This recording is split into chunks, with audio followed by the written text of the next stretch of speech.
Hola, hoy vamos a explicar el tema de sonido, que es el capítulo 15, 16, 16 del Bauer, que consta de lo siguiente. Pues bueno, ¿el sonido qué es?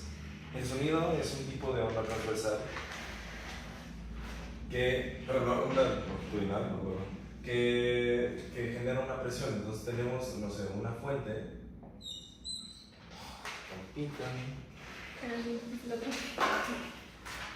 Una fuente que digamos es una bocina. Vamos a poner un megáfono. Un megáfono. Así obviamente son megáfonos. Un megáfono.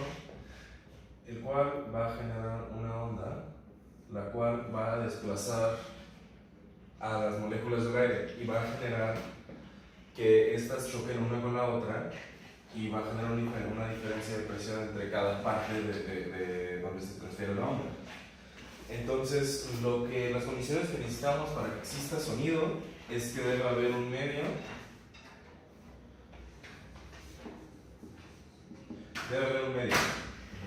Y estos medios puede haber tres tipos, que son el medio tiene que ser un medio físico por el cual se tenga que transmitir estas ondas longitudinales. Hay tres tipos de medio, que son los tres tipos de estado de la materia, que es sólido, líquido y el gas. Entonces, el sonido, como estábamos tratando de explicar, es que baja una onda que empuja a las diferentes moléculas del sonido, digamos así. Tenemos aquí la fuente, que va a generar primero un bloque de moléculas, y va a haber muchas moléculas dispersas por aquí, aleatoriamente, y eventualmente, a cierta distancia, va a haber otra vez ese mismo empuje sobre las moléculas. Entonces es básicamente un empuje entre moléculas. Y la diferencia entre un sólido, un líquido y un gas es la dispersión de sus moléculas. El sólido tiene las moléculas mucho más unidas en otros tipos de estructuras, donde van a estar mucho más juntas. Después, el líquido tiene el mismo tipo de moléculas, pero las va a tener, diciendo que es el mismo líquido, pero las va a tener un poco más dispersas, no tanto. Y el gas, como es gas, es muy compresible, y eso significa que tiene las moléculas mucho más separadas que los anteriores dos. Entonces la velocidad del sonido va a estar afectada por este espacio intermolecular, intermolecular. Entonces nos queda que la velocidad del sonido ya se ha generado, pero va a depender del medio, y los medios van a quedar el siguiente. El sonido es mayor, la velocidad del sonido va a ser mayor que en un líquido, y la de un líquido va a ser mayor en gas. Después, tenemos que la fórmula para la velocidad del sonido en un líquido, en un sólido, es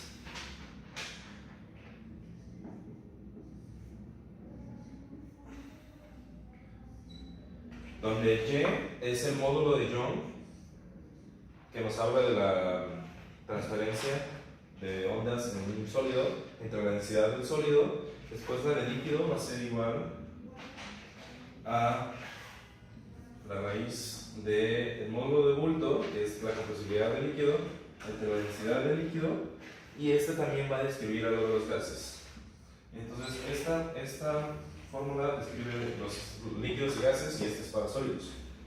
Después tenemos que el medio más común en el cual estoy usando ahorita para que mi voz genere ondas y mi garganta genere ondas y llegue al celular que está grabando, es el aire. Y la velocidad del sonido del aire a 21 grados, que es STP, entonces la velocidad en STP va a ser igual a 343 metros sobre segundo. Entonces la velocidad del aire. Pero la velocidad del sonido del aire, sí. Esto es importante. Después vamos a seguir con el siguiente tema. Mano negra.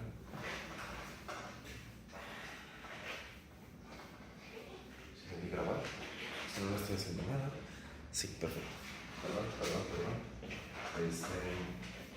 Después tenemos que obviamente el sonido tiene una fuente, bueno, tiene una fuente que va a ser el que emite las ondas.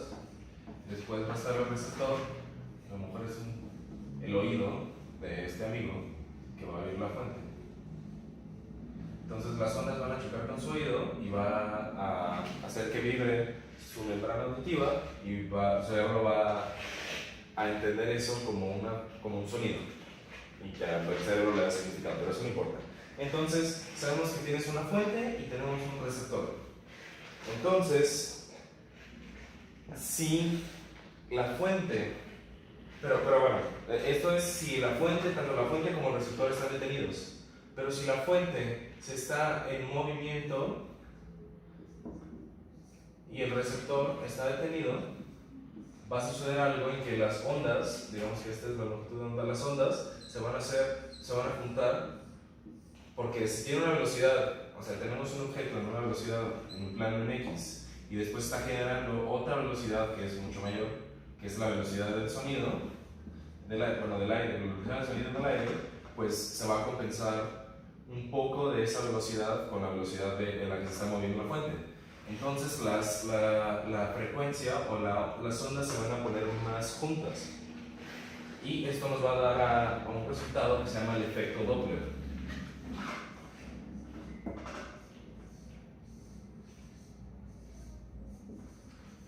Que el efecto Doppler nos dice que si tanto la fuente como el observador se mueven, va a haber una diferencia de frecuencia. En el caso de que la fuente se quede estática y el observador se mueva hacia el emisor de sonido, pues también no va a pasar que las ondas sean más chicas, sino que él va a percibir como si las ondas fueran más chicas porque está en velocidad contraria. Entonces nos queda lo siguiente. El efecto Doppler se describe por la ecuación donde f', que es la frecuencia que va a oír si la fuente o el objeto, el receptor se está moviendo o los dos se están moviendo, va a ser igual a la frecuencia original que está transmitiendo la fuente por la velocidad del sonido más menos la velocidad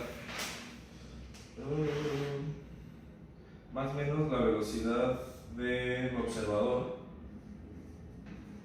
entre la velocidad del sonido menos más la velocidad de la fuente.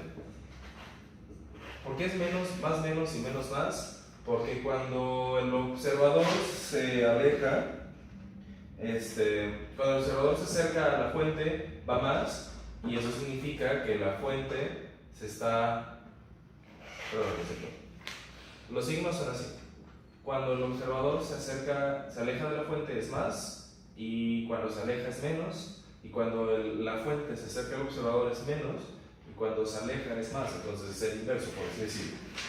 Entonces el tema de Doppler. Y después, ¿qué pasa si, digamos que ahora tenemos pero ese es el otro tema, el efecto Doppler. Otro tema que ocurre es que, digamos que tenemos un objeto el cual está viajando, que no es un objeto, ¿no? Digamos que es una bala, no es una pistola que dispara, que dispara una bala, y la bala se está moviendo a más de 343 metros sobre segundo, que es la velocidad del sonido. Entonces, aquí hay otro término que se llama Mach, o Mach, o Mach, bueno, X término, palabrería mal traducida, se escribe así, Mach, que es cuántas veces la velocidad del sonido está viajando el objeto. Por ejemplo, si esta velocidad, la velocidad a la que está viajando la bala es de 686, entonces va a ser igual a 2 Mach, que Mach va a ser igual a la velocidad del sonido. Y después, cuando sucede este fenómeno, cuando algo rebasa la velocidad del sonido, va a haber una onda expansiva. O sea, tenemos la bala que está chocando contra el aire, y esto va a hacer que deflecte el aire y se genere una onda expansiva del aire, y se escuche un tronido. Entonces hay un ángulo con el cual se dispara esta onda expansiva, y se calcula como siguiente: el ángulo de Mach es igual al seno a la menos 1 de la velocidad del sonido entre la velocidad de la fuente. Entonces, si la velocidad del sonido es 343 y tenemos que la velocidad de la fuente es 686 o 2 Mach, nos va a dar cierto ángulo. Vamos a seguir con el siguiente tema. Pues el siguiente tema es la intensidad del sonido.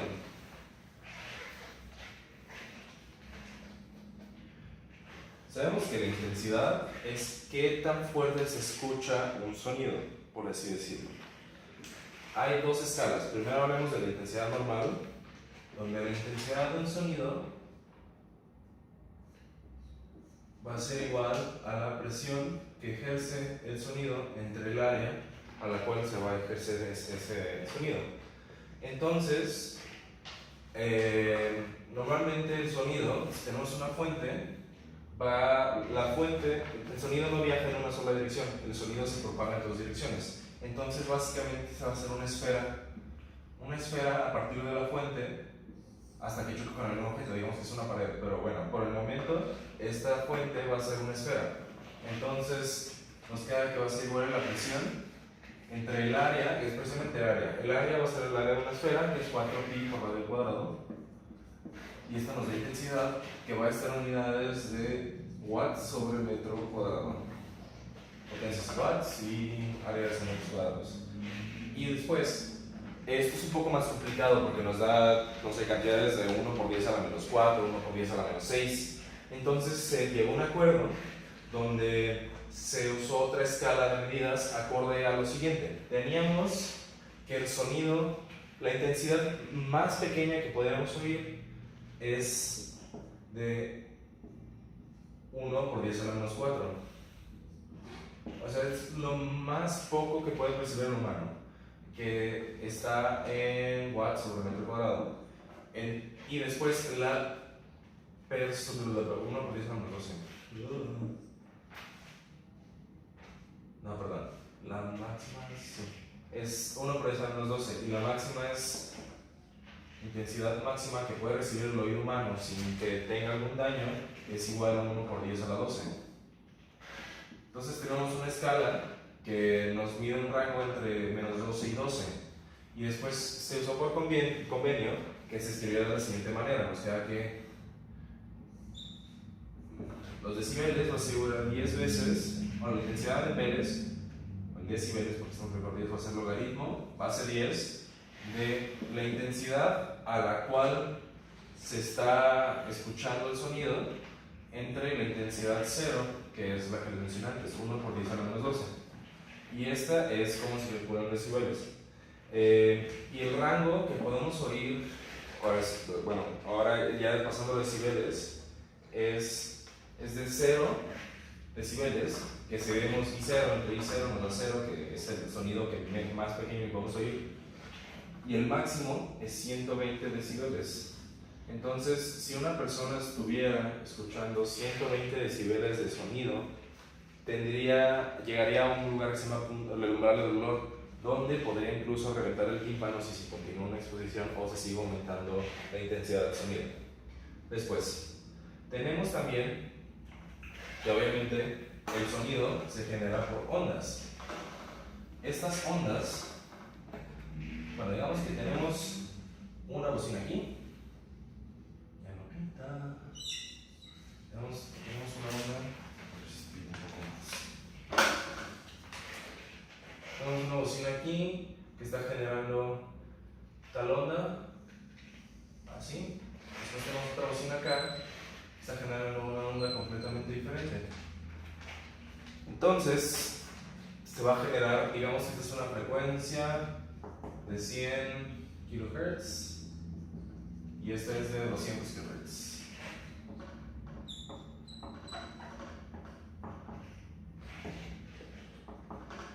Entonces va a haber un choque entre esas dos ondas y vamos a tener una onda resultante.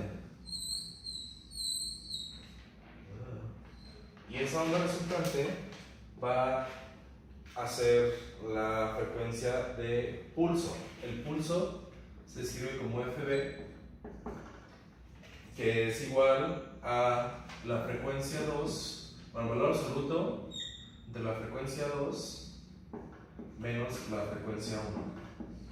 Y esto es, por así decirlo, la frecuencia de la onda resultante que va a ser entre el choque de las dos ondas.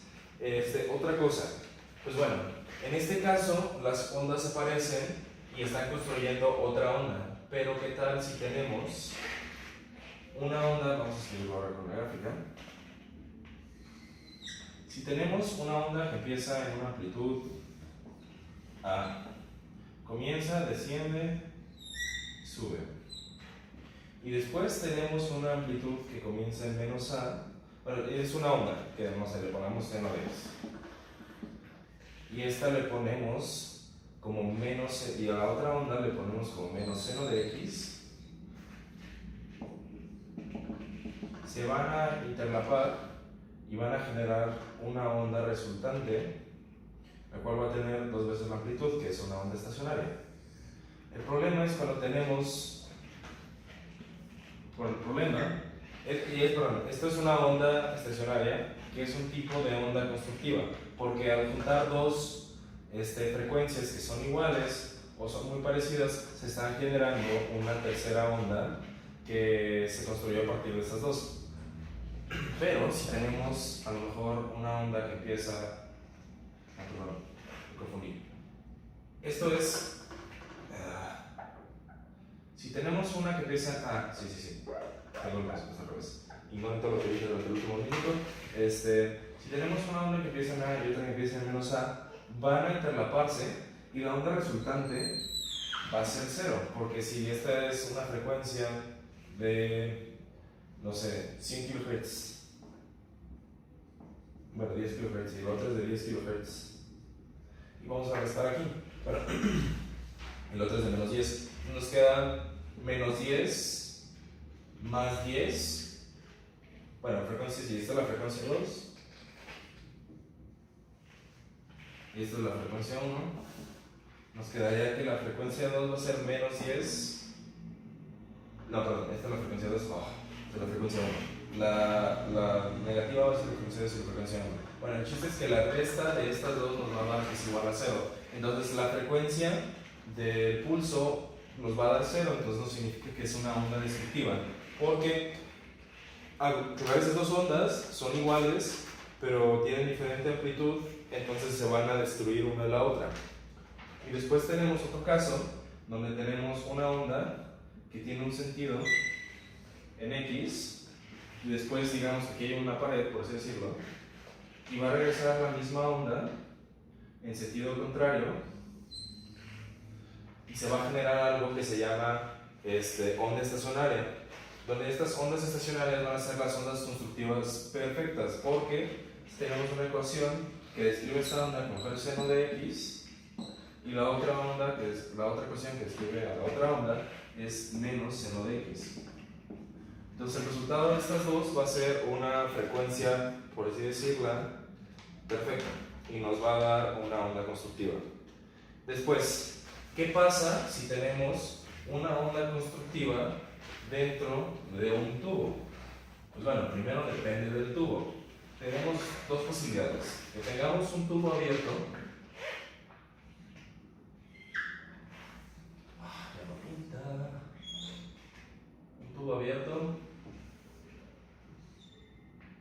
por el cual va a haber una fuente acá y una fuente acá, y las dos van a tener la misma frecuencia, entonces se va a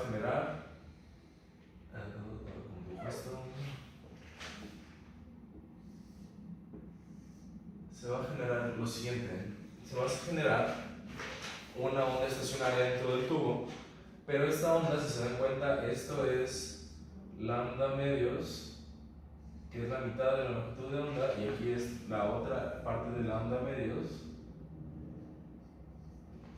Y al sumarlo nos da la longitud de onda completa, que sería lo mismo que esta parte.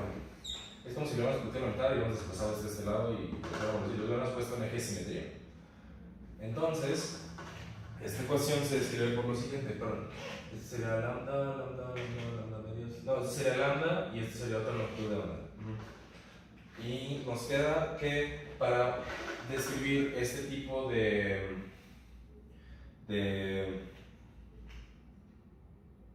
tubo se usa la siguiente fórmula, que donde L es igual a N, que es el número de antinodos. En este caso, como realmente dibujando la onda nos queda que es una sola pancita, nos va a quedar que N es igual a 1 sobre 2 por lambda, que sería esto es para sacar el largo total del tubo. Bueno, ¿y qué pasa si tenemos un tubo semiabierto en el cual un extremo esté cerrado y el otro está abierto? Lo que va a pasar es que se va a generar solamente números impares de frecuencias. Bueno, se va a generar números impares. Por ejemplo, aquí tenemos una frecuencia que nos va a dar n es igual a 1. ¿Estamos de acuerdo? Pero se describe por lo siguiente: n es igual a 2n menos 1 sobre 4 por lambda, donde lambda va a ser toda esta longitud. Pero si aumentamos el número de nodos, nos va a quedar lo siguiente, nos va a quedar algo así y otra cosa así, donde va a ser tres armónicos. Se van a formar los tres armónicos. Con el armónico me refiero a las pancitas. Entonces van a formar tres pancitas y nos queda que L sería 2 por N, que sería 2. 4 menos 1 nos queda 3 sobre lambda. Entonces ya conseguimos la longitud acorde a esto. Y esto es todo el tema, creo. Bueno, según yo, este es todo el tema. Gracias.